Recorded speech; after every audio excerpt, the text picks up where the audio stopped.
দুই টোনাটুনি মিলে রাতের বেলা চা খেতে বের হয়েছিলাম, আর সেখানে গিয়ে কিছু নতুন নতুন রেস্টুরেন্টের সন্ধান পেলাম। রাতের বেলা এই রেস্টুরেন্টগুলো খুবই চলে, এখানে অনেক ভাজা পোড়ার আইটেম থাকে। আর এই রেস্টুরেন্টগুলো কিছুদিন হয়েছে, মানে নতুন নতুন তৈরি করেছে, আর রাতের বেলা দেখতে এত বেশি ভালো লাগতেছিল। এই সুযোগে হচ্ছে আইসক্রিমও খেয়ে নিলাম আমার পছন্দের। আসসালামু আলাইকুম, কী অবস্থা সবার? তো সে বলল চলো একটু বাইরে বের হই, আমরা হচ্ছে চা খেয়ে আসি। তো চলে আসছি দিয়াখালী তৈয়বপুর, একটা নতুন রোড হয়েছে, আর সেটার পাশে কিছু ছোট ছোট রেস্টুরেন্ট হয়েছে খাবারের। তো এখানে দেখতে পাচ্ছেন পেঁয়াজু, বেগুনি, আলুর চপ, এটা দিয়ে ওরা হচ্ছে একটা ঝালমুড়ির মতো মাখিয়ে দেয়, বেশ মজা খেতে। তো যে যেই কয় টাকা নিতে চায় ওই অনুযায়ী হচ্ছে মাখিয়ে দেয়। এটা অন্য আরেকজনের হচ্ছে অর্ডার ছিল। তো এটা হচ্ছে সম্ভবত 20 টাকার, আমরা 50 টাকারটা অর্ডার করেছিলাম। আর 50 টাকার মধ্যে ওরা হচ্ছে বেগুনি, আলুর চপ, তারপর একটা ডিমের চপ, ছোলা, মুড়ি, এগুলো সব একবারে হচ্ছে দিয়েছিল। তো এখন হচ্ছে আমাদেরটা বানানোর জন্য প্রস্তুতি নিচ্ছিল।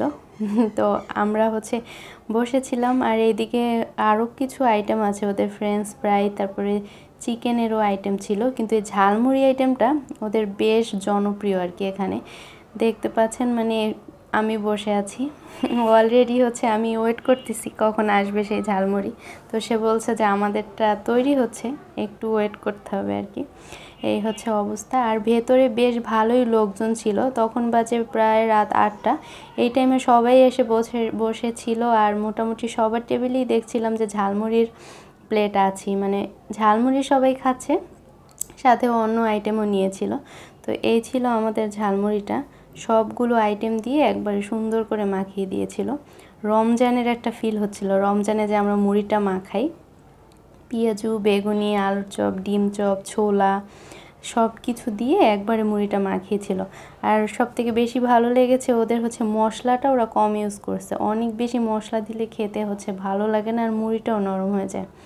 কম মশলা দিয়েই তৈরি করেছে, বেশ ভালো লাগতেছিল।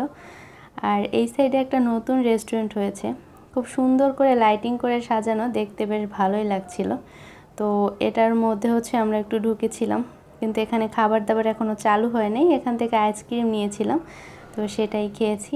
আর এই সাইডটাতে ছবি তোলার জন্য খুব সুন্দর একটা, মানে ওরা তৈরি করেছে এখানে স্টেজের মতো, দেখতে বেশ ভালোই লাগছিল। কিন্তু রাতের বেলা সেজন্য ছবি ও ভিডিও খুব ভালোভাবে আসতেছিল না। আমি পোজ দিয়েছিলাম ছবি তোলার উদ্দেশ্যে, সে হচ্ছে ছবিও তুলেছে আবার ভিডিও নিয়েছিল।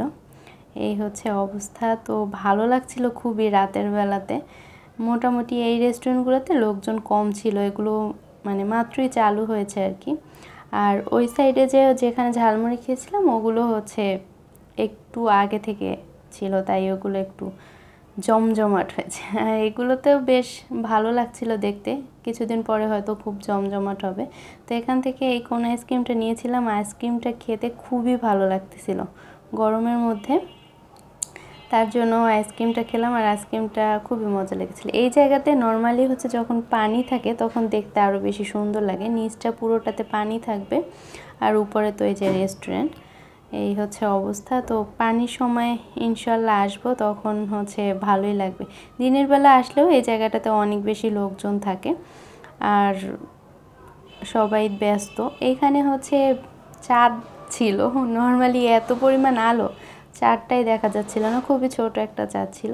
তো আমরা খাওয়া দাওয়া করলাম, তারপরে হচ্ছে দুই টোনাটুনি মিলে হাঁটতে হাঁটতে কিছু দূর সামনে আগালাম, তারপর হচ্ছে রিক্সা নিলাম, বাসার উদ্দেশ্যে রওনা দিয়ে দিলাম। থ্যাংকস ফর ওয়াচিং, আল্লাহ হাফেজ।